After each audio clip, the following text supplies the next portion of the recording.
Bang! Neeves Knives. I'm Jared, my lovely wife Kara is busy, and today we're checking out the Strider SNG, and I want to thank the Shadow Man for sending me this to check out. Huge supporter of our channel. We appreciate everything you've done for our channel.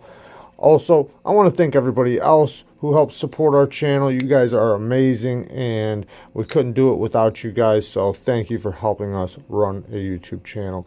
Let's get into this knife. So, just like all knives, there are some good and bads. I took this thing apart. I've cleaned it up. I've sharpened it. It did come pretty rough. The blade was pretty messed up. I'm going to put in a picture or some pictures.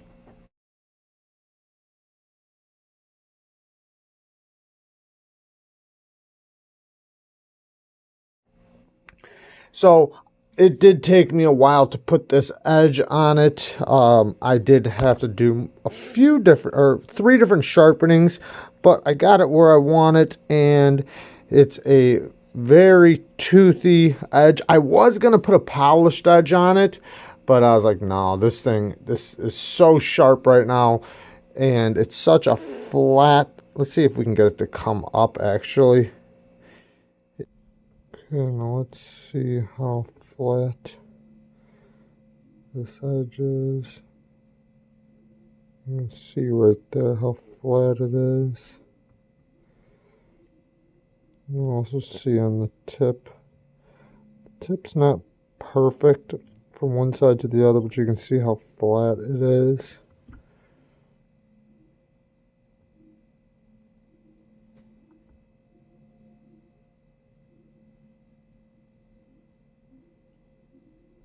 What I'm trying to show here, guys, is the side of the bevel, the sharpening bevel, how flat it is, how it's not convex.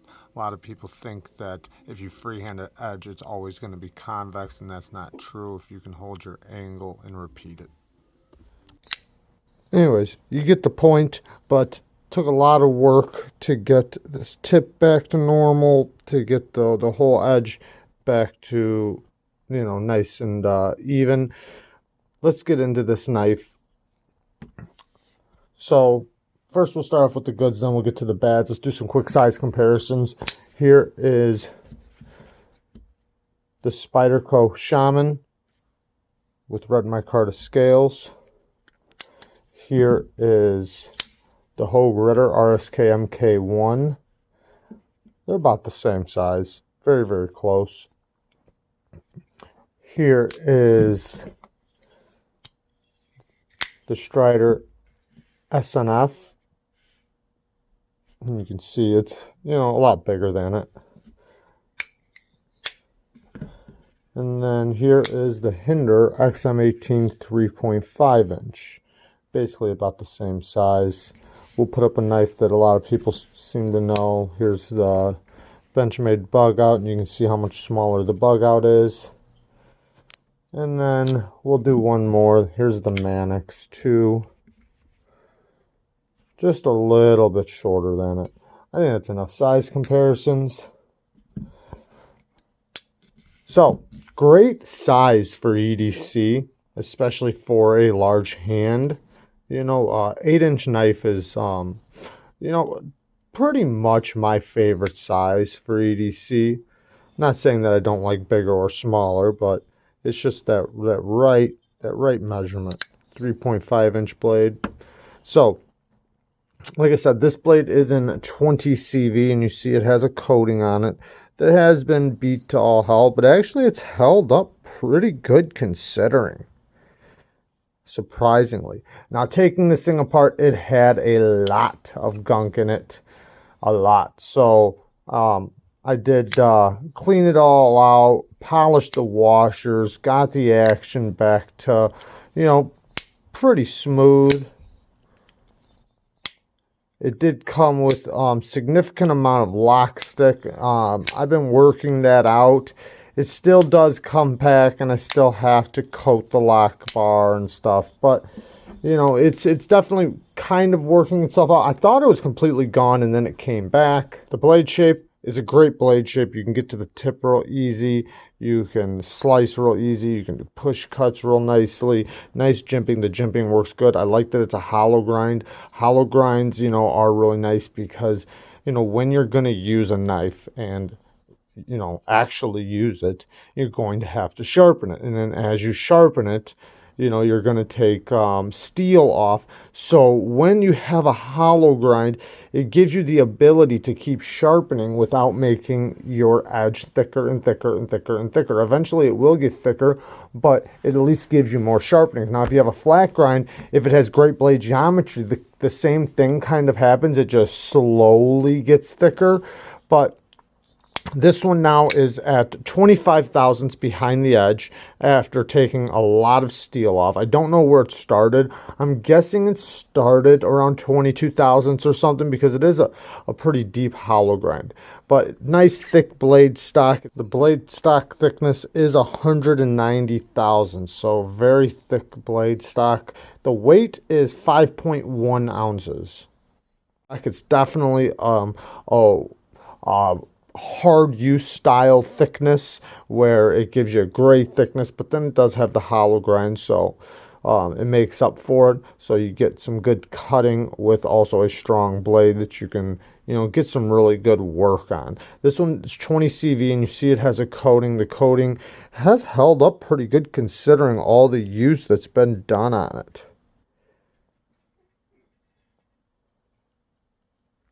Blade stops are right here. You can see locks up right there. The handle, this is aluminum. It does have a little bit of grip on this side, but it is slick. It's not grippy or anything, but it does give you a little texture, you know, with these little millings. The titanium frame lock side has nice big hardware T10s. Love it. I think that's a T8 right there. I didn't take that one out, but the rest are T10s, which is fantastic. You can see the flame anodized titanium. I love the pattern. It looks really cool. You do have jimping back here as well. Now the grip, you can get nice and close to the blade, but you do want to be careful with this little sharpening choil not to let things drop in there when you're cutting. But I like that you can get real nice and close to the blade. And in some grips, this is amazing. In some grips, you know, it's a fantastic ergos. But then in other grips, it's a little iffy. And the reason why is because your hand goes from bigger to thinner. This goes from thinner to bigger. So it's kind of the opposite way. Now, in some cases, it's good to have thickness because, like, let's pull up the Spyderco Shaman. When you have something thick to grip on, it gives you something to squeeze, you know, and, you know, when you have something thicker in your hand, you actually could squeeze it really hard and get more leverage. When it's nice and when it's so thin, then you lose the ability to really get a good grip. With this, it gives you the ability to have a good grip, but it almost gets a little too big back here, and this spot right here really pokes into my hand when I squeeze it. And then when I come up here, it's nice, it's okay. I kind of bypass that spot, but now I don't have something really pushing into my hand. And then I can go like that, and that works really good, but I can't always make cuts like that. So for push cuts, it's great. For slicing, you know, using the tip, it's okay because, you know, the butt side of the, you know, the handle pushes into my hand and I can really use it like that. But then back here, just holding it like this, not so good. It's just a little weird. It feels like I'm holding on to a triangle, if that makes sense. But it's still okay. It's not bad. It's not horrible. Let's get into the action. So, like I said before, it did have, you know, pretty bad lock stick, and I've been working it out, and at some points it did go away and then come back. Go away, come back. I have been putting marker and lead on the lock face to kind of help with it.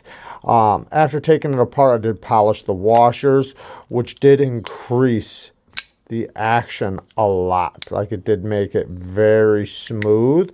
Now it's still on phosphor bronze. It's not like it's on bearings, so it's not a fall shut action, but it does give you a pretty smooth action. But the thumb hole works really good. The middle finger flick works really good. You get a lot of leverage. It's placed really nicely. And the way the grips are, it does actually kind of help with the middle finger flick and the thumb flick. And then unlocking at the lock bar, nice access. Love the access.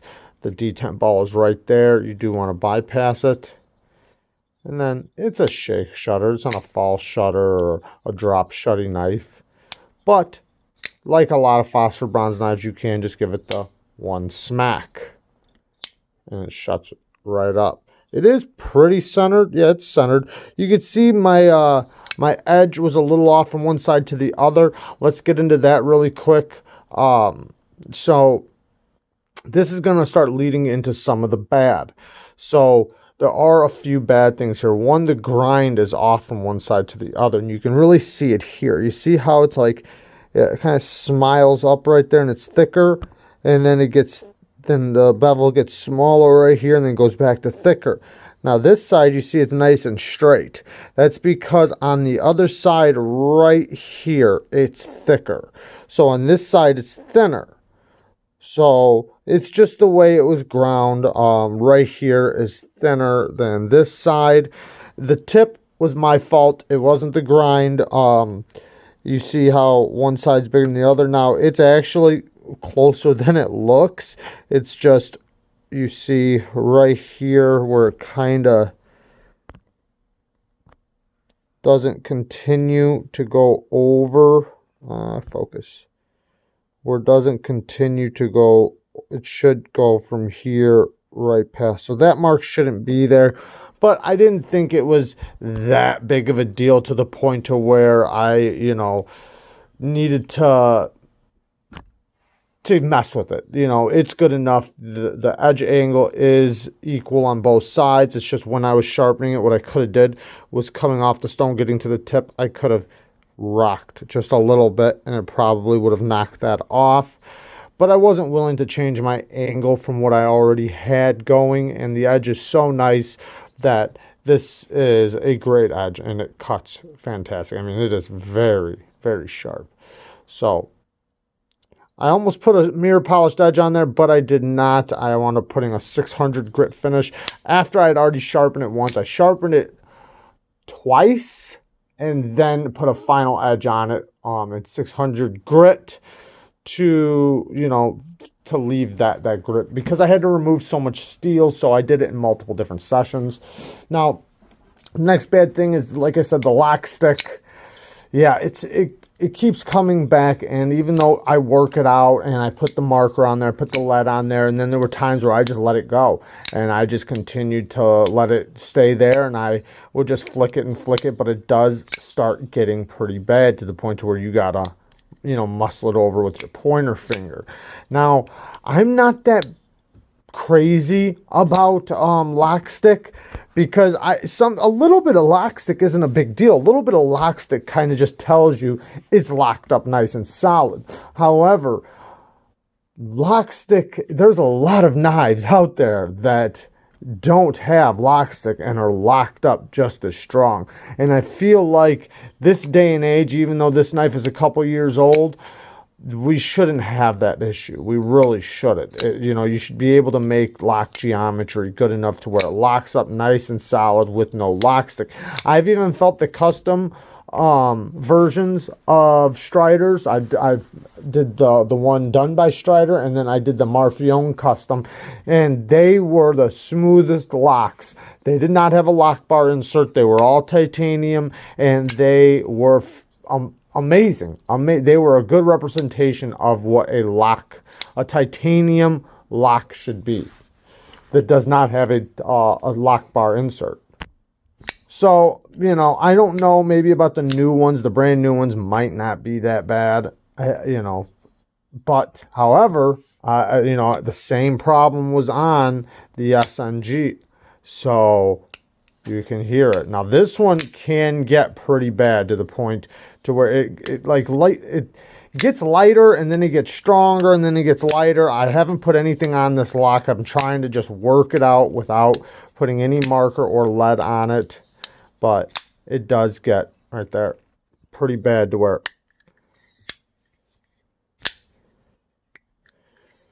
And sometimes when you smack it open really hard, it goes away and then it comes back pretty bad. So, you know, that's a thing. And they're kind of known for that, you know. So I'd like to see them fix that issue. Now, another thing, I do think it could have been thinner behind the edge. I know right now it's had a lot of sharpenings and it's at 25 thousandths. I feel like, you know, it's a little thick. And then the blade, I know this is a hard use knife, first of all. So maybe I'm, you know, out of line there. Maybe it's just fine. It's not really my biggest complaint or really that big of a complaint because I don't mind 25 thousandths as long as it has good geometry, which this does not. So it's a very thick blade stock, and then it gets down to 25 thousandths. Does it cut? Yes, it cuts. Does it cut good? Yes, it cuts good. Is it great? No. But, you know, like I said, it is a bit of a hard use knife, so I can kind of, you know, let stuff like that go because I guarantee you can get a lot more prying and harder use out of something like this. The clip does work great. I don't like where it's placed, though. You know, you do have a significant amount of knife sticking out of your pocket, but it works good. It's not that big of a deal. It doesn't chatter or anything like that, but it's just, you know, that much coming out of your pocket. Yeah. So, but I like the way the clip works. I just don't like the way the clip is placed. Another thing, I really like this choil. The choil is nice, but like I said, this little spot right there, I would way rather have a sharpening choil than not. But things do get caught up in there when you are cutting. When it goes all the way past here, this turns into like a hook. It tends to hook things, and you got to be careful with it. So that's another thing. You just kind of got to be careful. I'm not the biggest fan of proprietary hardware, although this is still very easy to deal with, so not a complaint at all. But, you know, I'd rather just see, you know, T10, T20 hardware, something like that. But I like that it is all USA made. I like that, you know, that they take pride in making all USA made products, and that is awesome. I couldn't actually find any of this exact one for sale, but I was seeing other examples for like $420. So that is not cheap. So, I mean, like I said, I like the knife a lot. I just don't know if it's worth that kind of money. I feel like I want it to be. I feel like the customs really made me love this knife.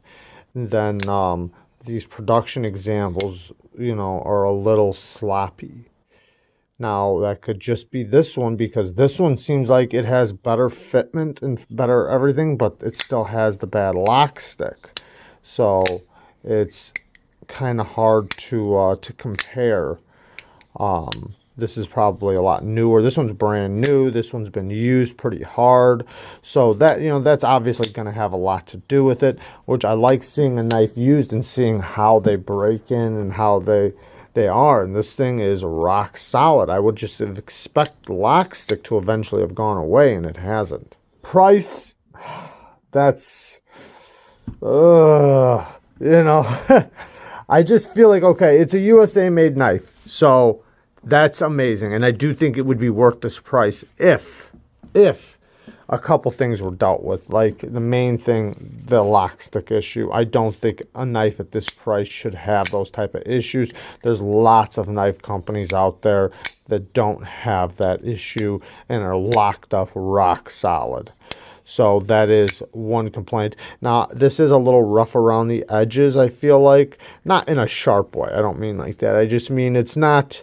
It doesn't feel like, it feels like a tool, right? And I like knives like that. I love knives that are tools. So I respect what it's going for and the type of knife it is. But you can still have all that without having little issues like lock stick and, you know, poor blade geometry. And even though this isn't that bad of blade geometry, I keep going back to that because it cuts, but not great. And I feel like being a knife, You know, it shouldn't be a pry bar first. It should be a knife first. And I'm not saying this is a pry bar. This thing still does cut good.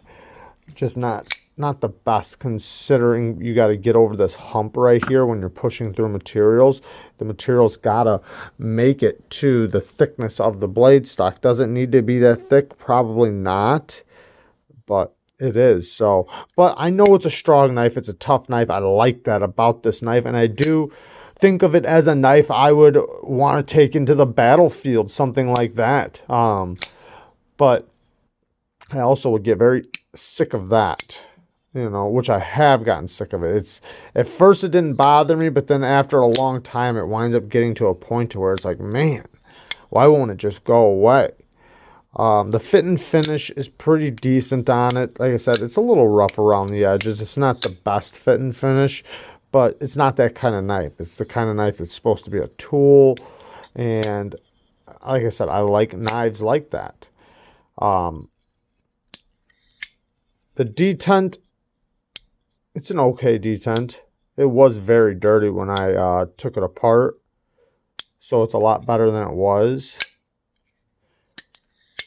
But yeah, there you guys go. All in all, I like Striders a lot. I really do. I've tried out a few of them, or I say a few. I've tried out a couple of them, 4 now, being 2 production models and 2 customs. And the customs were amazing. Like, amazing.